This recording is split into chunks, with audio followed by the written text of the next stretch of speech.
voini som pariat so ma se sona khanin boruak hit tak mai aranom le tlat maya inen ho theng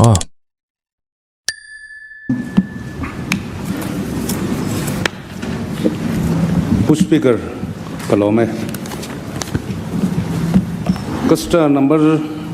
za somriat pakhatna finance department sangtu kan house leader zom tak chana tana ka zona na chu tun sarkar thara hian Reserve Bank of India RBI Treasury Holdings a Mizoram sumle pai din hunung ber enge bina ani date nen kim changin min thil theim ti ni reserve ti hi di hi bel sol pal ani akan ke mani lam ti sol po ni karinga Reserve Bank ti turaka speaker ka zauna ni ole sang turin finance department chang tu chief minister pulal do lo somang speaker kachana chu tun sarkar thara Reserve Bank of India Treasury Bill Holdings a Mizoram sumle pai din mununung ber chu cheng vaibel sajari chongko panga point bial pariat ani hey February ni so panga sang ni som ni panga report ani ya speaker a tharhi awma kan soinga lo meng chu ole ni tin hian zana hian voini din umzel hi kan shachina chuan kan soi thei chin chu nimin din mun khani nimina kan neiza chu vaibel se sang khajathum somsari pakua point pathum panga ani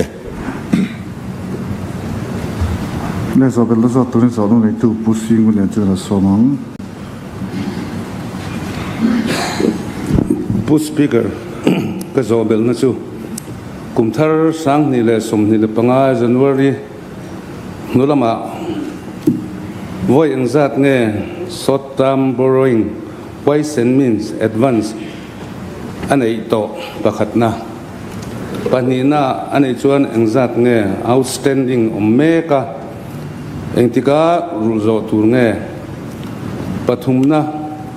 kumsang ni le somni le panga somni le paruk financial year opening balance negative ani na chan hi ani tinia palina chuan hey ai level lo pon ti deuh mai the ma se finance sangtu ani angin naw pangzilai sangli chuang scholarship ni kumlama andil to kha sum lo wanga pek lo nge nia engeni lakal fel lo deuh ti azobelna ani speaker kalome zobela zo turin member zam ta pues kin zalala lo somang speaker kalome honorable minister finance changtu chief minister ni bok min chanata na ka zona chu hi ni wa ko dar omlova na tho zo to bill pek thei lo omem om chuan engzat nge sarkar in pek dan tu ruam na anem tiani speaker kalome zobela zo turin member zam tak pu roba do mo ro te somang speaker kalome kan house leader le finance minister zon tak ka zo bel na chu pakhatna kha treasury holdings sarkar na RBI sum ni zat kha noi vaibel se sang khan le ti kha ani thu kan house leader in Australia kan finance minister in kha suma khan loan saski loan ang chi thil danga man theilo engzat nge onia oma khasum treasury holding sa khan annual plan noya kan sum tak kan annual plan mi kha engzat nge ti kha ka zo belna pakhatna ani panina chuan hei bil pek lo ti hi lar khop maya alien tak pek lo te po hi min ni ril chu oma ma se ngai poimo om ve deu tham si lo speaker kan finance minister ta na har satur ni lem lo hei chanchin bumi ten advertisement bill ang chi te an lak tur ve ang hi bil bat om ni te point an soya ให้เป็ดตักถวยเทนี่โดนล้อมีอาชันจูอาสุมาตำทำปนสิเราว่าที่ข้าก็จะเบลนะปนี้นั่นนี่ล้อมีle thengo chang turin finance minister pulal dom lo somangผู้สปีกเกอร์ตัวน่ากันซุ่มในหันเล่นที่ชวนทำบวนซักมังเอที่สัตว์ไม่ซุ่มกันหันในฮีอติเทียอามารสูแห่งฮีเป็ดสวเลตูร์อันนี้ดิพาร์ตเมนต์สังอ่ะแห่งสิ่งอาเฮียนสัสกีเตปออัตเลดีเทลเตซุ่มมิซาดคำมิซาดสัสกีเองซันเงอบางเองซันเงที่ฮีสอยเทียฮาร์วิอาวะอามารสูอัตัมเบอร์ฮีครอลสังขัดจันฮิสันฮิปทุมเวลฮีสัสกีจังอ่ะกันดอนกันเป็ดสวเลตูร์อันนี้อาบักขัดจูขัดยังขานี่อาทินให้ financial year ตอบโดนะให้ตาเฮียนกลุ่มกันลายกันบัจเจ็ตอังคักันดินมุนซูอันนี้ไม่อะให้ลายกันพาสหัวอังคารกันกัลไม่อันนี้ทีน ways and means January นี่สอคุมิน January นุลามะดินละตัวปีขาหลักกันในลมทีนี้อาจารย์นะจูทีนไว้สันมินสิเราลาป้อนี่ลังอินเลยบ้าอ่างขัดยังไงตุรขานี่ละวะไว้นักกันลานักตุกกันรุนเลยส่วนอัตุกเล็กันเลยอัตุกเล็กันรุนเลยตุนการกันลากันเล็กันรุนเลยขัดยากวลขานี่ตาแต่ส่วนกันลากซงกันเบลคอมก็ส่วน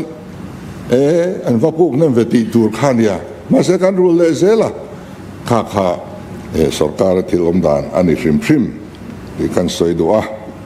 ทีน opening อาเฮียน negative balance อมที่ฮิจูอมฟอวะ negative balance ในละว่ากันอมกุมฮิอมเราไม่เทก็สวยๆเราจวนอาชันจูสรการอินละช่องเซลกันเนี่ยเลบาอินเราจุงโชเซลกันเนี่ยข้างวังคานnegative เฮียน balance opening balance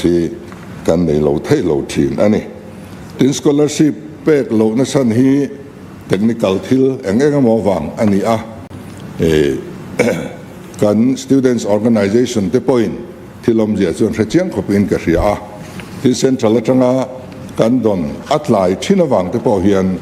หุ่นเฮียนเป็กเทเราอันนี้ชีนะ scholarship ฮีที่ไลเราพร้อมตุ้มเต๋อกันอินเดียกันอินนอร์เรงอามารอจูเซ็นทรัลลัมอัตรงาโลกาลไลเล่เฮลัยนาปังเต็นอากาศนั้นที่เฟลโลคานอเปกเทจวงลวะจงเนื้อที่เฟลโลจูอาลาอมอันนี้เมลเต็น work order อมลวะนัทโตที่เนี่ยcontract น่ะเรื่องต่อตักทอสีเหล่าที่อาลาอมนวลมายาอันถกเสียงเรานี่มันก็ติไม่อะส่วนส่วนกลุ่มทุมชินาอุปาข้ากันหันเสียละกลุ่มทุมชินาอุปาโตคอนทรัคเป็ดโตนั่นละถอสีเราจุดกันหันนะอันเราถอตัวส่วนอันถอสินค้าบิลเป็ดตัวกันเตี้ยกันเป็นนี่ถกเมียเราคัดสูที่ไงน่าอมโตละวะถกดูละวะกันง่ายถกเทละวะกันง่ายข้าเตียงข้าลับส์ดิโพซิตาเองมันสัตกันพวงต่อบอกที่ข้ากันสวยเตลดัวทีนวักออร์ดาเตลวันนั้นทอฮีอาตัมอังเรงเขามายาผู้สปีกเกอร์อาจอตูกันมิมบาร์อมตักผู้รบาkita kinin purba ro moya department lo chan thinaka aron mertel chau dona aron ding zui ngal vat turai ngai te zot fu vio don nge don lo amazon ero chuni hau lo wa ya chan thin na khan ani deuh bera tam nahi han pek sak ram te u ati ya kharon ngen zui saka ngai poi mo ram po kan lo tumanga amaro chu document om tlat lo la hi kan buai na ni antinan renovation of Rajiv Gandhi Stadium Aizol FC hanti tehi noi somni pasari vel aloni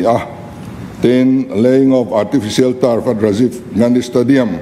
hanti tepo hi crore nga ania kan handap ngata file chuan as instructed by higher authority ti che kan hone khatiang kha alo ni hloma chuwang chuan administrative approval angaya expenditure sanction angaya work order angaya khatiang omlo khachu min ron bil ringot se min bum dong e don lo ti po kha kan khetaloni entinan o speaker ming mera ming ten lam ta ka chuan nia zona le ngam po ani chia lo boka kan soibel du oma heta point ka soito Rajiv Gandhi Stadium astroturf football astroturf pha kha lung leya court case awanga pha theilo lak son ngai Rajiv Gandhi Stadium sum kan nei thowa lung leya mi hi ala pha the si lowa tin court lamin lak son ngai an ti box ya da pon phal lowa huna chuwang chuan Rajiv Gandhi Stadium hian public interest tak general interest ani boka phaila nakina lung leya phana tur chu court case te fel huna Rajiv Gandhi Stadium kan sum dai hian kan tiang ti la sarkar order om thlap meeting po nei thlap ani ti kha ka soi to ming bera kan soi ta an soi ta ka chuan kan soi lenga tin order om lo ka department om angkha ani ka ring lowa kha pungun an dimida po soya chon hu kha ka hriat pui ania chon hu chu MP fanin tuna hian sumpo sangson thlap to ania sanga wero kha chu sarkar thara an take care to an ti kha kha ania chu lo chu work order om lo om kher tho ang chi kha chu om karing lo kan pesel don ti na mile ole ngai la chun som zel ngo ruling lam ni om takin helam pang kan thu soyan ro soi fiang hau zel maya hi chu akal phung chu ani lo tin a ring kar soi fia lo chuan thu dik lo mi pin an thedon tlatani hela hi in chan zel da le hrilhfiah da tu ne lo min zo ta ka chang ni min zo ka chan kha ngai thave mai tur ani chumi ron soi fia le zel hi kan practice dan ani lo wa tin pu soi fia lo lu tuk po hi dik bik chuan lo in soi fia ngai hi kan tam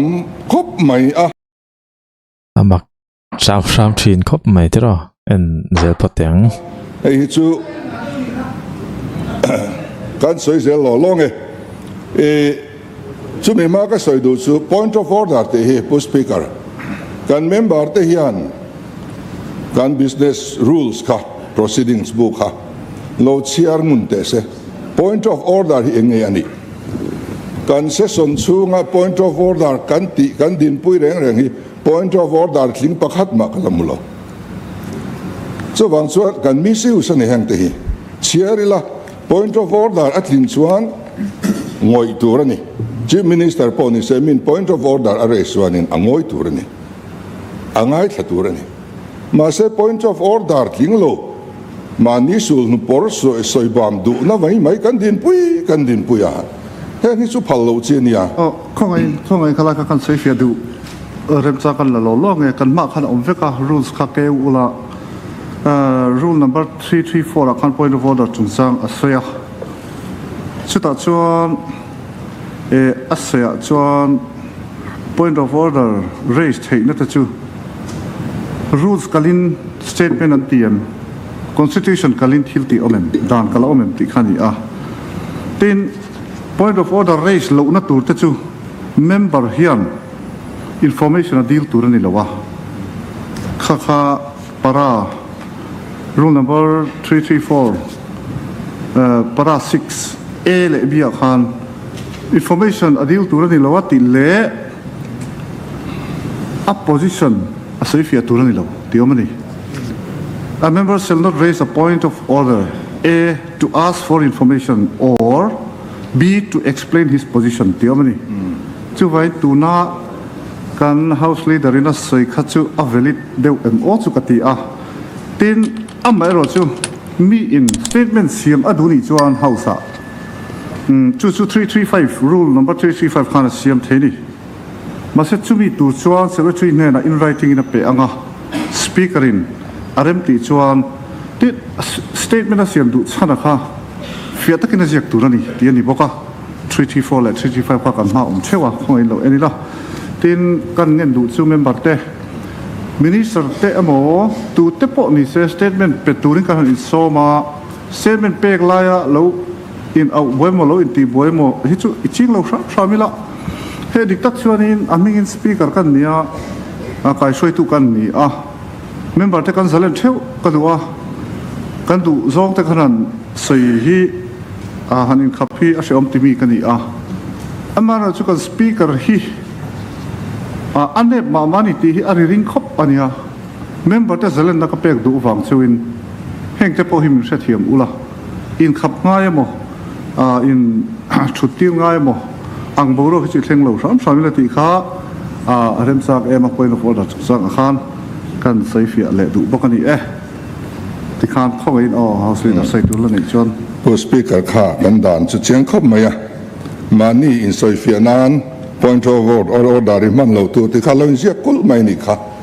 zom from toila thangotang then elai Rajiv Gandhi Stadium chungchang kha khatiang ngai to pura badro moya mail kila encheng to no i vor ei ta again zom from toila thangotang then elai Rajiv Gandhi Stadium chungchang kha khatiang kha an MAMAWH na te alo ni thil ti theih ani chuan Sports Council atangin danangin an process turani danang thapin an process anga administrative approval an deal anga expenditure sanction an deal anga work order awmbok turani chutiang omlawa thunei tu sang jok tan thu min pek angin ti ri ngot atanga hetiang nga hetiang zat man tho hi a hrisel lovani chutiang bokin mual lung thua hockey ground na hian noi somruk pangaman work order tello pek ani ten zotlang indoor stadium laying of badminton carpet nuai thumman awmboka ten chon huwa hian nuai somman kan soi to kha awmboka ten sangau playground na nuai somman awmboka parwa playground na nuai somman awmboka sai ranga khwan ei lo lai ro min tia feel kala nuai som turania atia miron thing bok ton he hianin khatiang ringot mai khagan lo pe dong e don lo kha hiat thiam kha har le to maya chutiang bokin lung puizol local council ten lo lai ro min tia feel kan laia JCB kan roya darkar za kan roya chumi man chumin pero ron tile bokani to na hianin khang kha tam tak oma tu na kan monitoring committee po hian hei lo hi tam tak an hai chuak me tani tuna sei zong ke sarkar ma sahun lai khania fit lo lai ro in ti topang chi te kha lo ni ngei turani zelo tak zetani chu press conference te kova soifia te pon tum ni in ka ria tiang hian ya thil hi alo por khop maya khatiang kha amuna kan kala kanin tira mi hian cheng heti sa miron thing ringot maya eng ma document om silova kan sports minister in lo tiro min tiel om ti chong kam ringot ani ati tak nge tak lo po kan ship thei to box silova vain teu kanin tia kanin tira na te lo tho tak khachuanin a thai kan tia kan pe sam ani chu tiang chuan na extra min siam nim ang khop maya hetiang hi sarkar kalphung thara chuan om to lo tura kan ngai ni le zona